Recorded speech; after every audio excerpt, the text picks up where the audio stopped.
Hello and welcome to an episode of Historically Marked. I am Jason, just west of Columbus, Ohio, and I'm going to devote this whole episode to the city of Columbus. Columbus is the 14th largest city, or maybe the 15th for all I know, largest city in the United States. So yeah, it's going to be very big. It's going to be a challenge. I mean, when I drive through new large cities that's unfamiliar to territory for me, it's more than a challenge, but I'll make the most of it today. I'll show you what I can of the historic National Road, as it did famously pass through Columbus, even past the State House or the capital of Ohio. And by the way, yes, Columbus is the largest city in Ohio, plus, of course, the capital of Ohio, and it's centrally located. And I'm going to go ahead and just start on the west side, even though I'm kind of going backwards, as most people prefer to go to the east. The building I'm staying in front of is the Westgate Lodge, and there's sirens going off. So as you are entering city limits of Columbus from the west on Highway 40, just after you get off past the 270 overpass, you'll find this old school motel, Highway 40 Motel, and that's, as a matter of fact, that's where I'm staying tonight.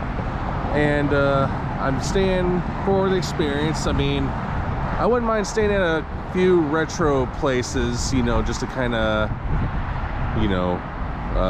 compromise the experience, but I like to see how the sign lights up at night, so see what happens.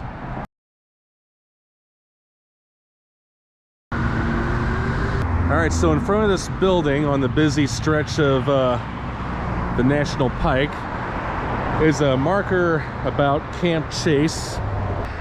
Camp Chase was named in honor of Salmon P. Chase, former governor of Ohio and Secretary of the Treasury in President Abraham Lincoln's cabinet.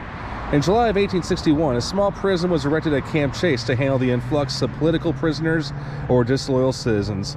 The prison was enlarged to accommodate Confederate prisoners of war in the fall of 1861. By March 1862, the prison consisted of 3 separate prisons and over 1,200 prisoners, mostly officers captured at Fort Henry and Fort Donelson in Tennessee. The prison population continued to increase and numbered 9,045 in February 1865. But overcrowding, food shortages, and poor sanitation resulted in outbreaks of typhoid fever and other diseases, resulting in many deaths. None of the original Camp Chase exists today except for the cemetery. The Camp Chase Confederate Cemetery is located south of here on Sullivan Avenue, 2 blocks west of Hague Avenue, and contains over 2,100 Confederate soldiers' graves. Some 25,000 Confederate captives and over 150,000 Union troops, along with 4 future presidents, who are Andrew Johnson, Rutherford B. Hayes, James A. Garfield, and William McKinley, passed through Camp Chase during the Civil War. Here's some photos. And again, this was put up by the Ohio National Road Association. And you know what? Now I'm very tempted to take a side trip to see that cemetery. So join me, and then I'm going to get back on the road and show you some more historical markers and sites. Here we go. Okay, so this cemetery is above head level, as you can see, or the gate is. But here's a historical marker put up by the Ohio Historical Society. Yeah, it says pretty much the same thing. I mean, this was back when Columbus didn't extend this far. So this was technically put 4 miles west of Columbus, and the main entrance was on the National Road. Boundaries of the camp were present-day Broad Street, Hague Avenue, Sullivan Avenue, which is this, and then Westgate Avenue. And again, it was named after Salmon P. Chase. And let me see what it says in the back. This was put up in 1999, by the way. And it was also put up by the Ohio Bicentennial Commission. It also says the same thing about the 4 presidents. In 1902, the Memorial Arch was dedicated. Yeah, basically, from 1912 to 1994, the United Daughters of the Confederacy held annual services.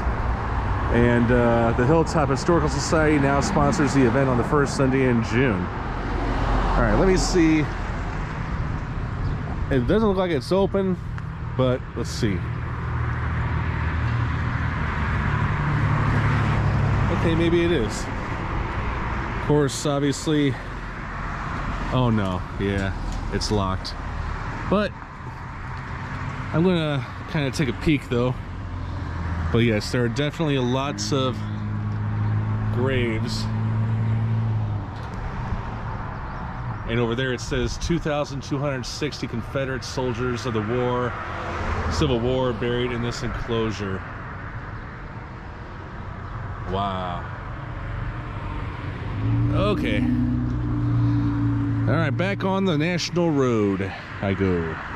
All right, now here I am moving closer to downtown. As a matter of fact, I'm just right across the river from it.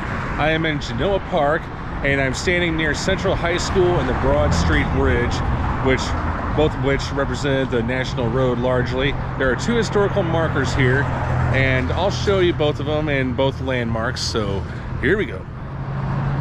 All right, first we're going to talk about the Broad Street Bridge. It's a significant part of the history of Columbus and the National Road. Until 1816, the only ways to cross the Scioto River were to ford the river during low water or to use the ferry. From 1816 to 1834, a series of wooden toll bridges were built to span the river. In 1834, the National Road Bridge was constructed. This covered bridge was free of any tolls and remained in service until replaced by an iron truss bridge in 1883. The flood of 1913 heavily damaged that bridge. In conjunction with the 1908 master plan for redevelopment of the city, a new bridge would be built to withstand future floods. Design and construction of the bridge started during World War I. The federal government promoted the use of concrete instead of structural steel in local civic projects, since steel was needed for the war effort. Built in a Renaissance revival style with 7 arch spans, the bridge could carry 4 lanes of automobile traffic and 2 trolley lines. Despite 3 floods and during construction, the final cost of the bridge actually came in under the original estimates. Completed in 1921, the bridge was named in honor of veterans of World War I.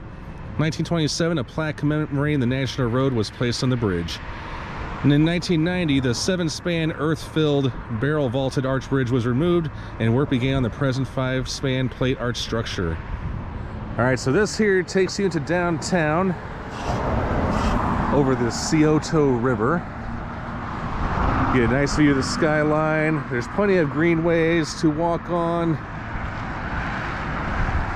Yep, that's the river right there. And you see a lot of people out walking, and that's really cool. In fact, I'm going to go up a little bit closer. And just right in front of me, a lot of historical signs and buildings. I'll get up close to them soon, or so I hope. But yeah, here's a little nice view of the river, as well as the park. And then I'm going to go back to Genoa Park where I was and check out the Central High School. And here's another one that was put up by the Ohio National Road Association. This is the former site of Central High School, and the plan of the city of Columbus, released in 1908, was developed to create a vision for the city in line with the progressive era City Beautiful movement. The design and construction of the school was influenced by the reform and architectural standards set by the plan.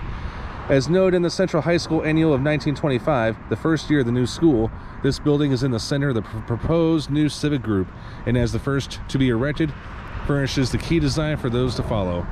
Located on the boulevard skirting the river and with a site covering 13 acres, opportunity was given for a setting rarely accorded a public school. And it says here Central High School was opened from 1924 to 1982. In 1999, it became part of the new Central Science and Industry Museum. And this talks more about the City Beautiful movement, but it applied to a lot of cities. Like a lot of U.S. cities needed to redesign themselves to make them look more attractive and more tourist friendly, as well as for the locals. So that building, Central High School, is just right over there. Here is Central High School, or the former site. The lettering is still up there. And again, this is a museum.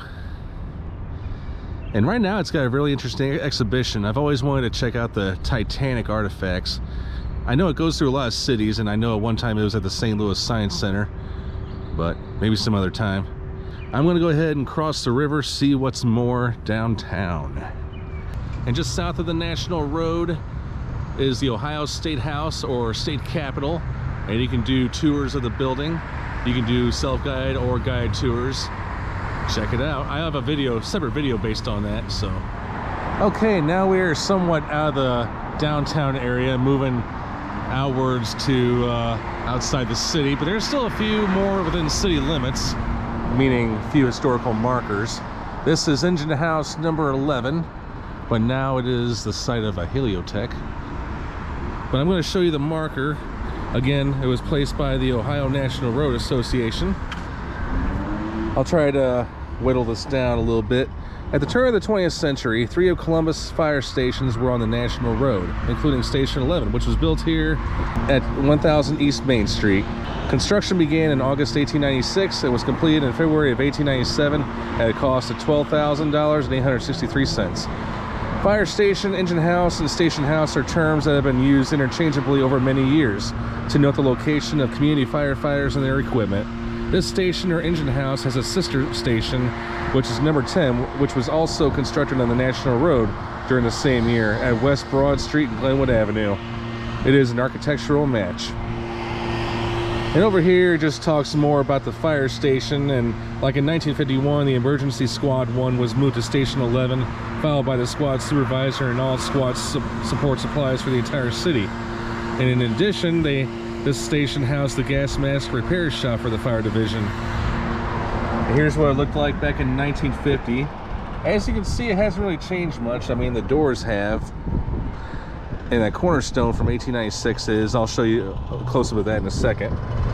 And this also is a friendly reminder, if you're interested in museums here in Columbus, there is the Central Ohio Fire Museum and Learning Center, which is located on North 4th Street. It housed engine house number 16, which was built in 1908.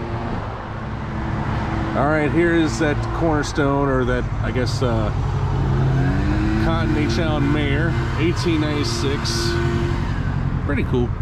Now I'm in front of the legendary Drexel Theatre, and now today it calls itself Columbus's proud home of independent film and cinema. There's a historical marker just right here. I'm going to go ahead and read it off to you.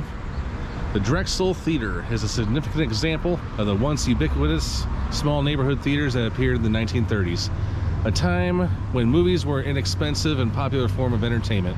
Designed by architect Robert R. Royce, the theater was built in 1937 in a combination of Art Deco and Art Modern styles. The P.F. Yorker Sign Company designed the iconic marquee. The Drexel opened on Christmas Day 1937, showing the movie 1 Mile from Heaven, and has been in continuous operation ever since. In 2009, with the theater falling on hard times, Friends of the Drexel and the Columbus Association for the Performing Arts came together to save and restore this artistic jewel for future generations to cherish. The Drexel Theatre was added to the National Register of Historic Places in 2015, and this is another one of those Ohio History Association or the Ohio History Connection marker. So what is playing tonight? Duck You, Sucker, and Civil War, and Beyond Thunderdome. Okay, cool. Love to go in there sometime. Continuing east on Main Street, or the National Road. Yes, it does get very busy here on Highway 40. And here is a pizza chain, a local pizza chain I have never heard of until now. I think it's, if I'm not mistaken, it may be one of those that serves Columbus-style pizza. Maybe I'll find out later. But here's a marker about Eastmoor. Now, Eastmoor is one of 9 Columbus neighborhoods on the National Road that was built in part of the land established by Congress in 1798 as the refugee lands and given to British Canadians who supported the American colonists during the Revolutionary War. So in 1872, the eastern boundary of Columbus was Loon Creek. Bexley was founded in 1903, and the area to the east remained rural with inns and taverns, and later gasoline and vehicle repair shops along the National Road to aid travelers. 1923, Charles F. Johnson purchased a portion of this land and platted Eastmoor Addition, an equestrian community with a polo field as a centerpiece. The facilities of the Eastmoor Polo Club were destroyed by fire, and because of the rapid growth of residential Eastmoor, the Polo Club relocated to Rocky Fork Hunt Club. And then in 1937, Eastmoor was annexed by the city of Columbus. Most of the houses and service stations were scattered along Main Street, or the National Road. Following World War II, most of the houses and accompanying commercial and institutional developments were built. So here's a map of that neighborhood. And then an old sign. And then members of the Polo Company. Here's the last of two markers here on the National Road in Columbus city limits. And right in front of the National Road apartment living. Yep. Then they take the National Road seriously over here because they're going to name apartment buildings out of them. But this once was the site of the Whitehall Tavern. I know taverns have been very common along the National Road, and you know, when we think of taverns, yeah, we think of beer halls, and that's probably what they were. But the National Road was built through central Ohio in the 1830s. Robert Brotherson of Whitehall, England, purchased 156 acres of land between Alum Creek and Big Walnut Creek in April 1838. This rural property became the site of Ye Olde Whitehall Tavern. It was a popular stagecoach stop that offered overnight lodging and refreshments to travelers along the National Road. Later in the 19th century, this land and tavern were sold to Abram Doney. A small farming community developed along the National Road, and the name Whitehall was adopted. When Abram Doney's son, Samuel, inherited the estate in 1910, he subdivided the land into 1-acre lots known as Old Whitehall. And here's what it looked like, and it was demolished in 1963. So I think they put it to good use.